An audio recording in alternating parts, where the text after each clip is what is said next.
düşmezse irtege düşereli. Bugün isine düşmezse irtege düşereli. Şın aytemin, şın aytemin appağım. Göz aldımdan bir de gitmey kıngır salan kalpağım. Göz aldımdan bir de gitmey kıngır salan kalpağım.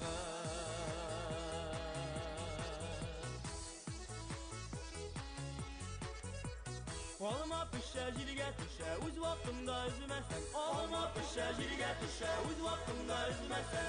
Oğlum minimi güllüm minimi dinmez, yedimi süymezsen. Oğlum minimi güllüm minimi dinmez, yedimi süymezsen.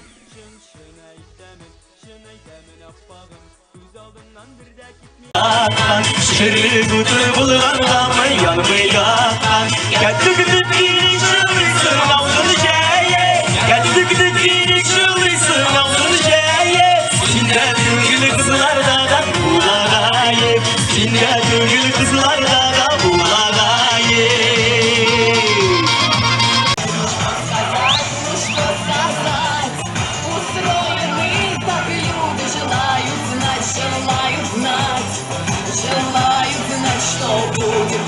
Almağaçları sayri sanduğaçlar. Sayri sayri sayri sayri sarı kravatlar.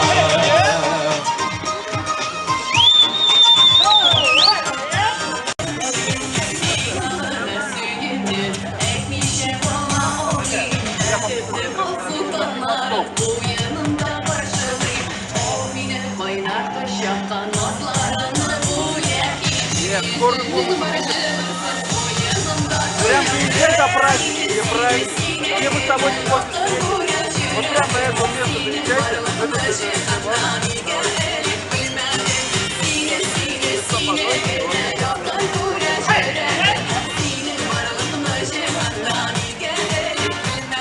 Ya, neden alıp kuzuna? Bitler etse, hop eyte. Kreşli halkının boş giyimleri de güzelçelikli şu.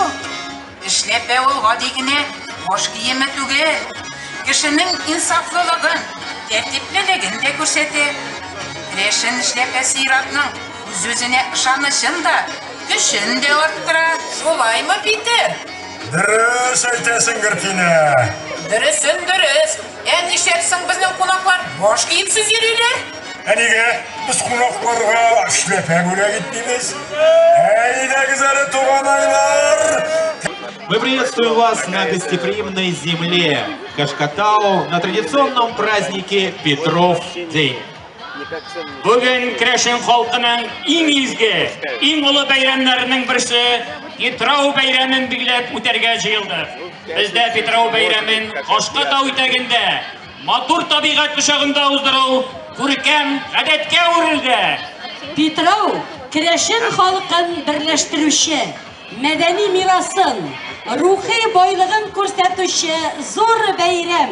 Petrov bayramın yıl boyu kütüp olabız. Kol çalıp durabız. Kreşin'in indi şiber kızlarımız, siz